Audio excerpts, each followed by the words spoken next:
आइए सुनते हैं जोगेश दास की लिखी कहानी कलपटुआ की मौत। कलपटुआ यानी कि केले के पौधे के छिलके का बना दोना, जिसे काम में लेने के बाद फेंक दिया जाता है। अब शुरू करते हैं कहानी। कृष्ण कृष्णा थू थू। धनीराम गेट पर ही रुक गया। दिन के उजाले में भी इस विशाल घर का ऐसा सूना, ऐसा गंभीर बना रहना क्या ठीक है? पुराना 2 मंजिला लकड़ी का बना मकान, मगर पक्की ऊंची छत पर काई जम गई है। ऊपर जाने की सीढ़ी अब गिरी कि तब गिरी। सारी खिड़कियां दरवाजे खुले थे, मगर आदमी का कोई नामो निशान न था। फूलों के पौधे काफ़ी ताज़े थे, फूल भी लगे थे, मगर वो भी सहमे से जान पड़ते थे। हवा का एक झोंका भी नहीं आता। क्यों? बड़े गेट की एक लकड़ी टूटकर निकल आई थी, जिससे लगता था कि वो दांत निपोरे हुए है। उसे अमंगल की निशानी समझने में डर लगता है। छाती कांप जाती है। कृष्ण कृष्ण थू थू। फिर भी वो आगे बढ़ गया। जाना ही होगा। आगे पीछे देखने से काम नहीं चलेगा। मौजादार से मिलना है। मौजादार ना मिले तो उनके बड़े लड़के से। मौजादार बड़े दयालु हैं। हिसाबी ज़रूर है, बिना वजह 1 फूटी कौड़ी भी खर्च नहीं करते, मगर अब बूढ़े हो गए हैं, इसीलिए बड़ा लड़का ही मौजे की देखभाल करता है। बड़ा लड़का बड़ा गुस्सैल है। इस मकान से तो उसी ने उसे खदेड़ दिया था। एक दिन रात को बीड़ी पीते पीते उसने अपनी मच्छरदानी और तकिया जला लिए थे। बड़े लड़के का वो गुस्सा कौन देखे। एक दिन फुलवारी में गाय घुस गई, बस वो धनीराम को ही मारने दौड़ा। एक दिन सुबह उसे न जगाने के कारण वो गाड़ी न पकड़ सका। लौटकर धनीराम पर थप्पड़ घूंसे बरसाए। महीने भर का वेतन और नौकरी से जवाब मिला, वो अलग। वैसे बड़े बाबू की नाराज़गी की वजह कुछ और ही थी। वो जानता था। रूपे यानी रूपेश्वरी से शादी करने की बात धनीराम ने सोची थी। बड़े बाबू के घर में बच्चा हुआ था, इसीलिए धनीराम ने घर का कामकाज करने के लिए अपने गांव की एक लड़की रूपे को खोजकर ला दिया था। दिन बीतने के साथ रूपेश्वरी अप्सरा सी हो चली। धनीराम की आंखें फटी की फटी रह जाती। हाथ पैर कैसे चिकने चिकने हो रहे हैं। छाती उभरी सी हिलती जान पड़ती है। आंखें बड़ी गहरी गहरी सी लगती हैं। होठों की हंसी ऐसी कि जान न्यौछावर करने को जी मचल उठता। उसका पूरा शरीर कांपने सा लगता। रूपे युवती हो रही है। युवती उससे शादी कर लेने की तबीयत हो आती है। मगर बड़े बाबू ने एक दिन उसे अकेले में बुलाकर तर्जनी दिखाते हुए कहा था, खबरदार, फिर अगर रूपे पर नजर डाली तो तेरी जान नहीं बचेगी। धनीराम ने जान बचाकर रूपेश्वरी को छोड़ दिया। ऊंचे फर्श पर न चढ़कर वो किनारे किनारे आंगन की ओर डरता हुआ आगे बढ़ गया। बड़ा बाबू क्या दया करेगा? छोटा बाबू होता तो भी कोई बात होती। कहने पर चुपचाप रुपया पैसा निकाल कर दे देता था, मगर वो अभी विलायत गया है। नहीं, अमेरिका। फिर भी उसे तो जाना ही है। अगर लगान माफ़ी न मिले तब तो वो मर ही जाएगा। बेचारी बीमार बहन विधवा होकर उसके यहाँ रह रही है। 2 बच्चे भी हैं।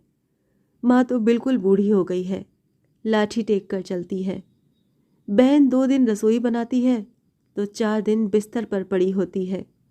उसकी सहायता किसी तरह से नहीं कर पा रही है, पर किया क्या जाए? बहन, तिस पर औरत, भला उसे कहाँ फेंक दिया जाए? गरीब पति के साथ रहकर दिन गुजार रही थी, मगर वो भी चल बसा। शादी होने के पहले वो नन्ही बच्ची की भांति कितनी चीज़ें पाने की आशा रखती थी। सोचती थी, बड़ा भाई शहर में मौजादार के यहाँ नौकरी करता है, कितनी ही अच्छी अच्छी चीज़ें पाता होगा, वो सब ला कर देगा। मगर वो तो कुछ भी नहीं दे सका। थप्पड़ खाकर, वेतन और नौकरी से जवाब पाकर वो जिस समय अचानक घर पहुंचा, वो अपने पति के साथ थी, मगर तब तक वो उसे कुछ दे नहीं पाया था। छी छी, बड़े शर्म की बात है। तिस पर इस बार बाढ़ से सारी धान की खेती बिल्कुल चौपट हो गई।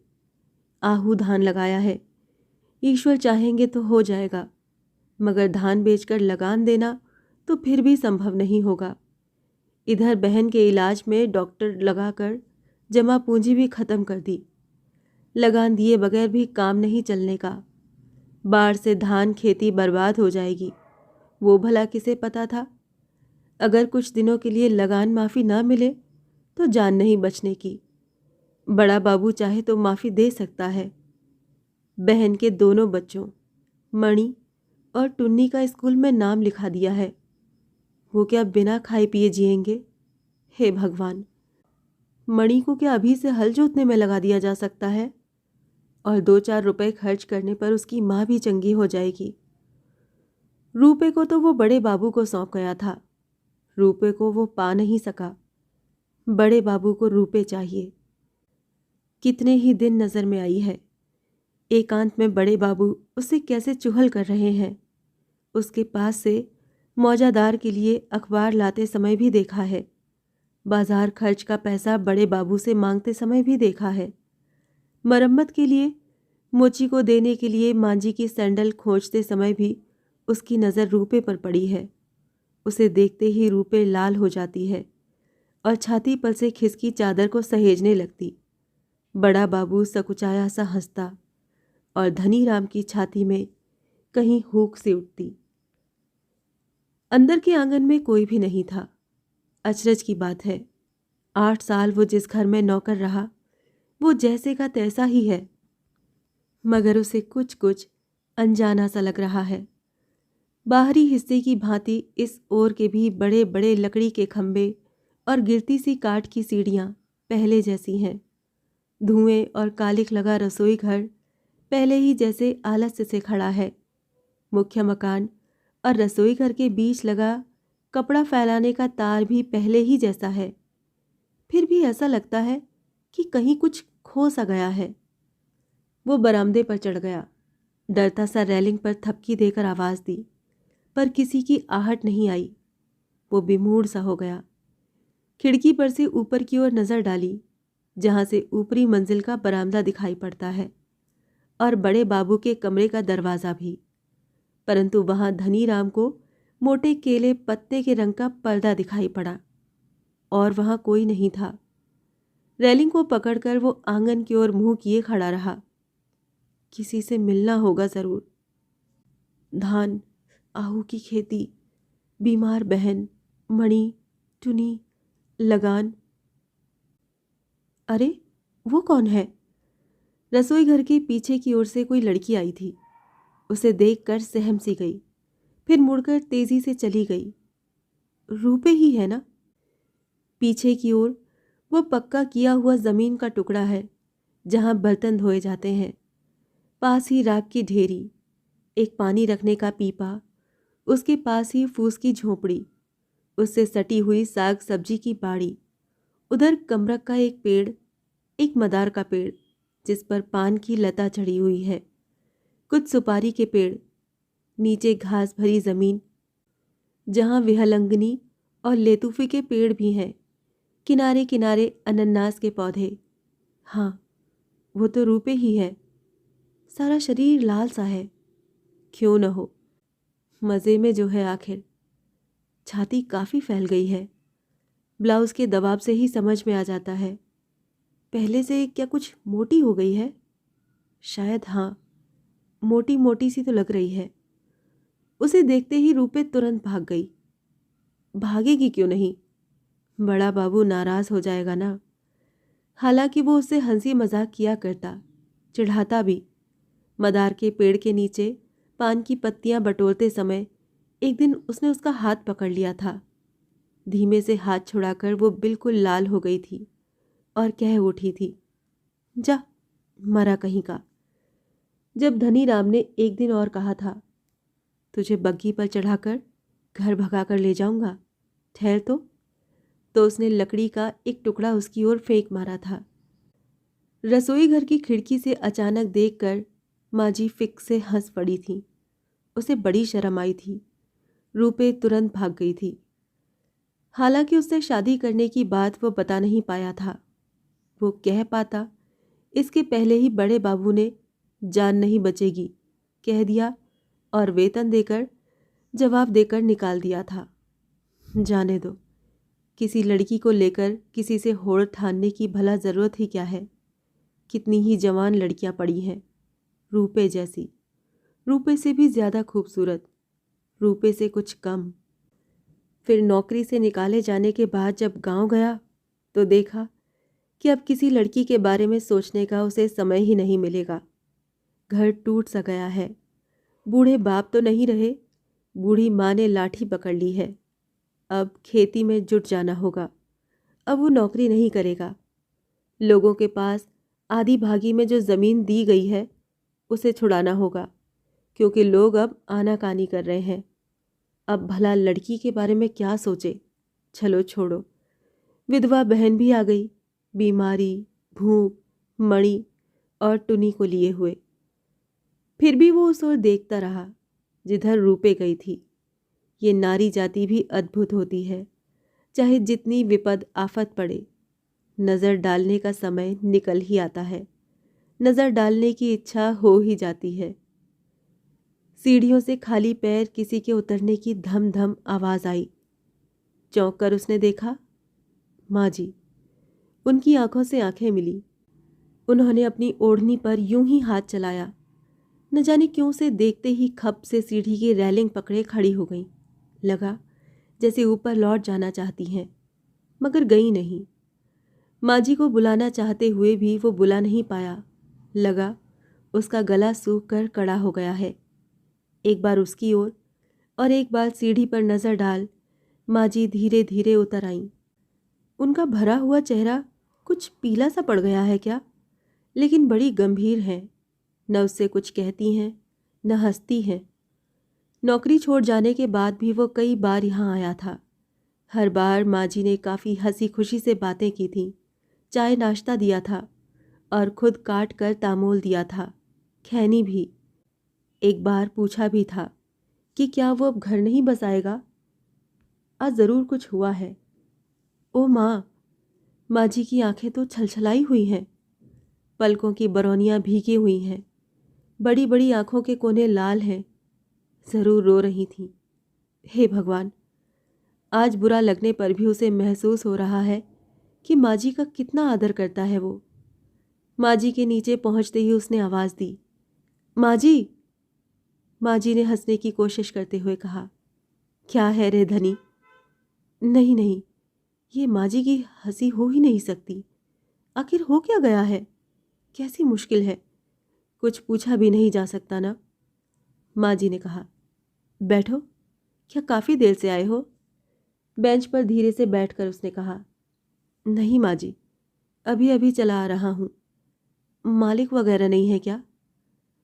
माँ जी रेलिंग पकड़े उसी की तरह आंगन को देख रही थी, कुछ बोली नहीं। उसने फिर पुकारा, माँ जी।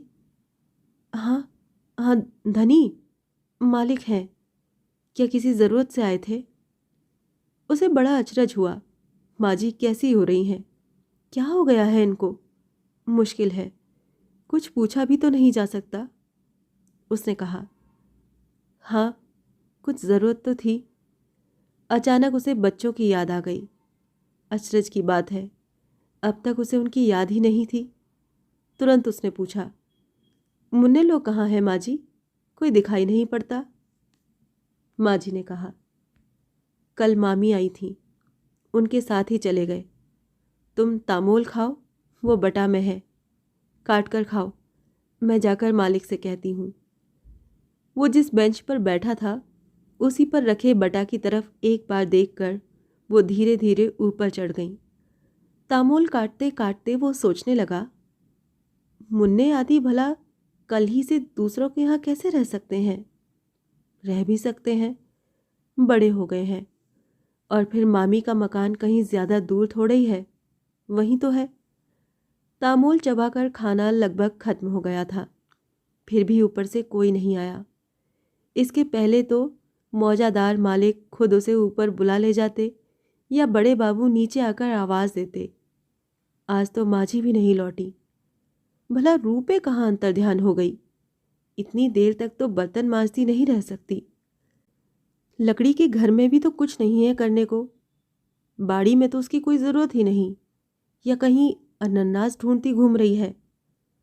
ऊपर लकड़ी के फर्श पर खड़ाओं की गंभीर आवाज़ सुनकर धनीराम मानो उछल पड़ा। मौजादार मालिक हैं, लंबे चौड़े, काफ़ी खूबसूरत हैं वो। आंखों पर मोटे फ्रेम का चश्मा, शरीर पर 2 जेबों वाली लॉन्ग क्लोथ की कमीज़, झकाझक सफ़ेद, हाथ में बड़ी टेढ़ी सी राइड बैत की छड़ी। सीढ़ी के 4 धाप नीचे उतरकर वो ठहर गए। बिल्कुल स्थिर दृष्टि से उसे देखते रहे। नीचे दूर से ही धनीराम ने झुककर उन्हें प्रणाम किया। आज ही उसने पहल प्रणाम किया है। पहले आने पर घर के पुराने नौकर के रूप में बिना प्रणाम किए भी चल जाता था, मगर आज तो ये मकान मानो कुछ डरावना डरावना सा लग रहा है।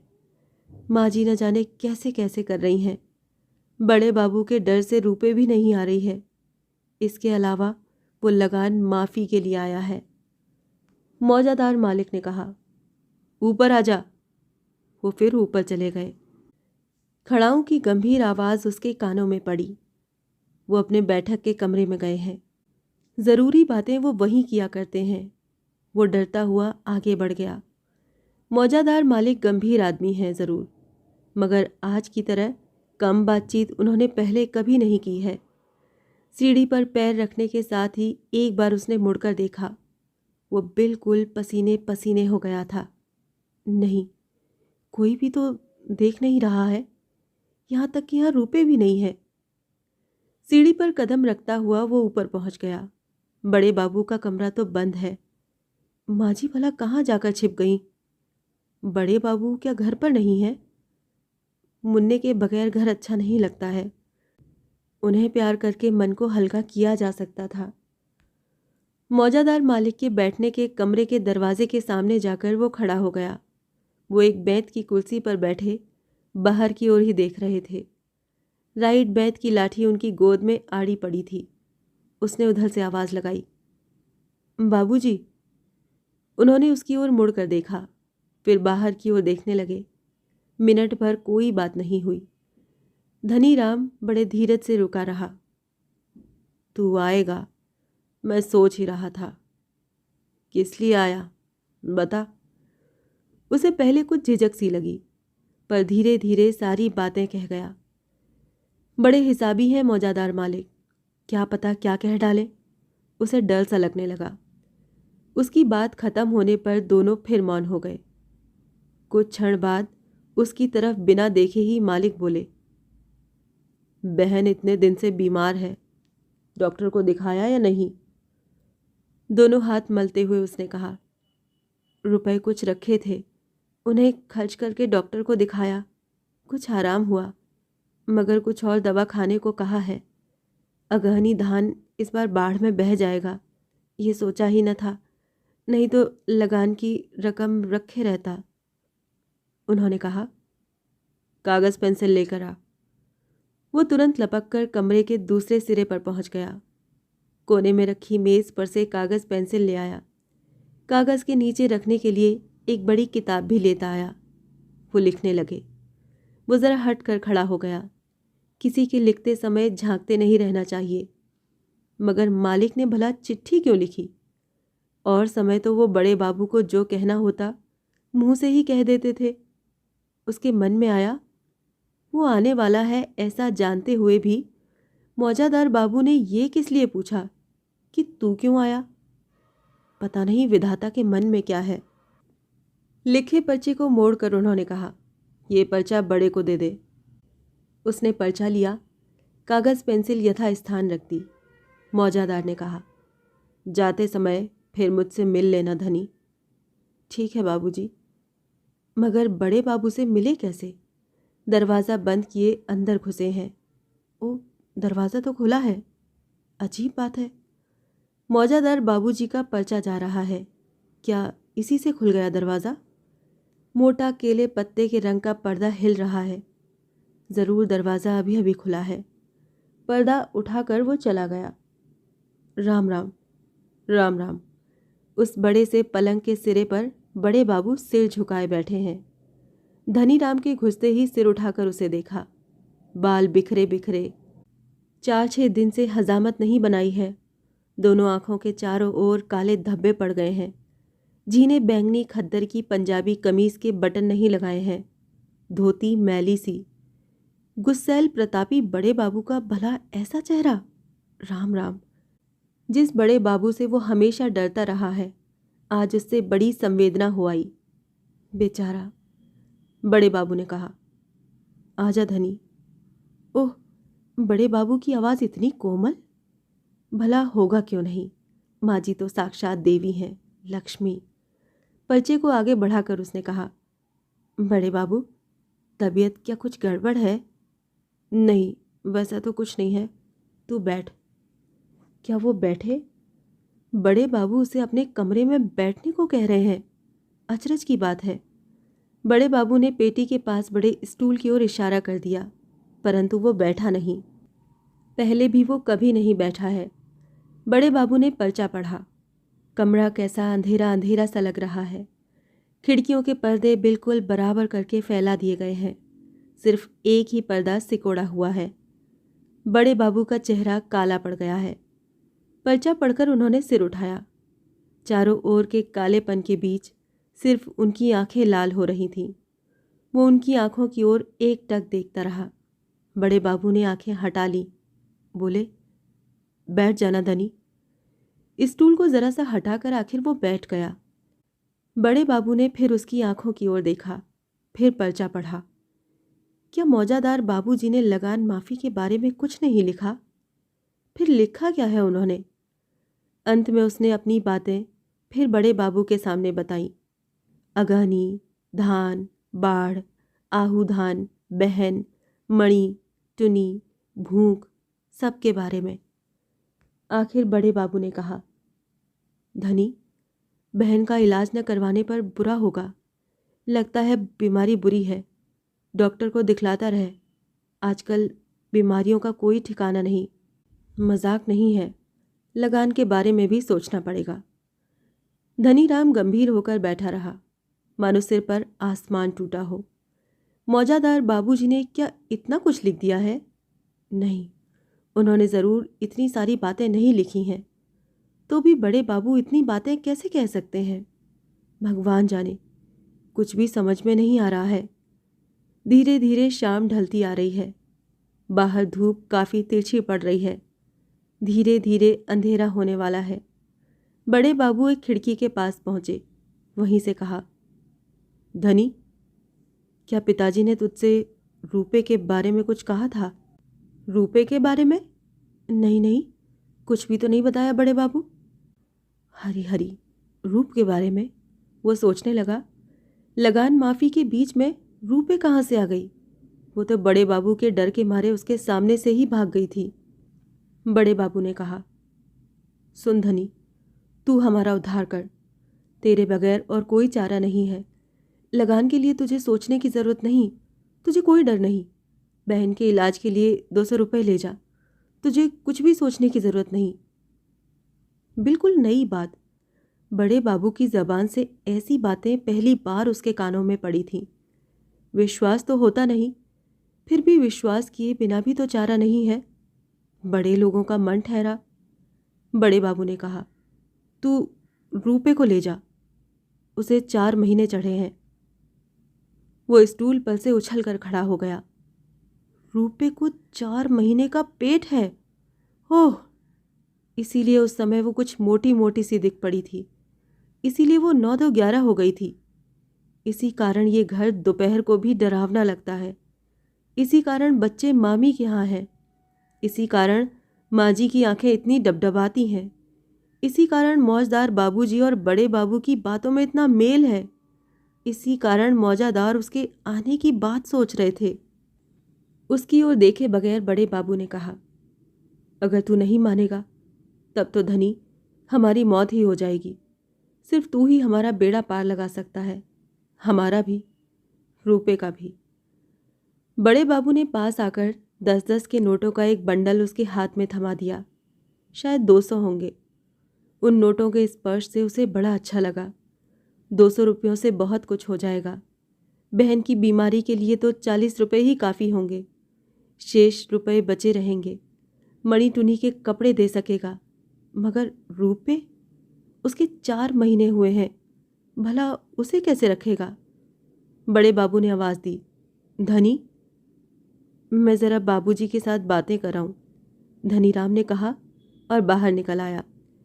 दरवाजे के पास से बड़े बाबू का चेहरा ठीक से दिखाई नहीं पड़ता, मगर वो ऐसे खड़े हैं कि देखकर दुख होता है। बाहर माजी से आमना सामना हो गया। वो सीढ़ी से ऊपर आ रही थीं। फटी फटी आंखों से उन्होंने धनीराम को देखते हुए कहा, तू यहाँ से चला न जाना, समझा? चाय बना रही हूँ, नीचे कुछ देर बैठना। उफ, बेचारी माजी कितनी अच्छी हैं। उनकी ये हालत देखकर बहुत बुरा लग रहा है। नहीं नहीं, रूपे को ले जाना ही अच्छा रहेगा। जो होना है सो होगा। मेरी अच्छी माजी, जो कहें वही करना है।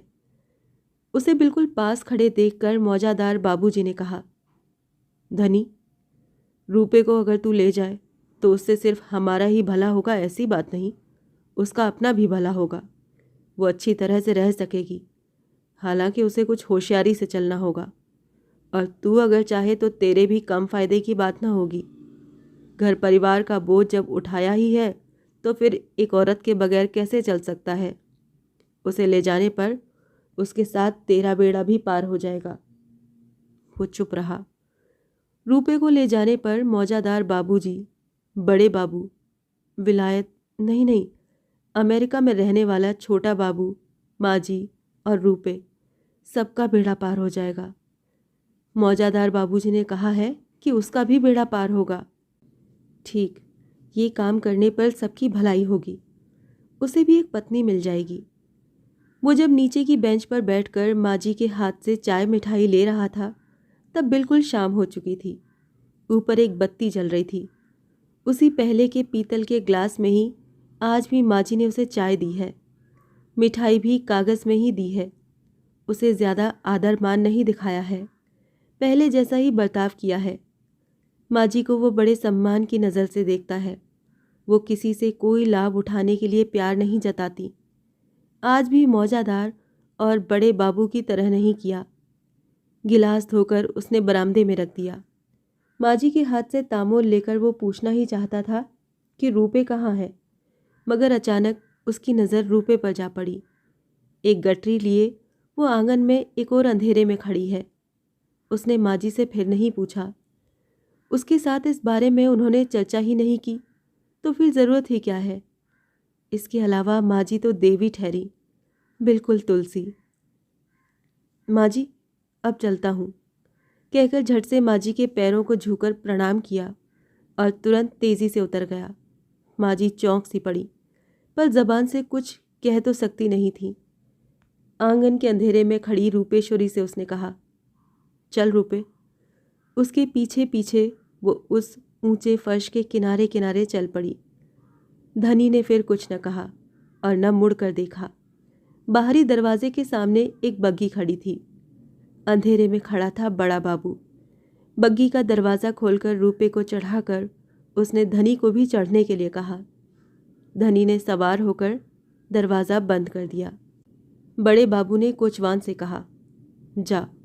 कोचवान ने बग्गी चला दी। धनीराम बड़े बाबू को प्रणाम करना भी भूल गया।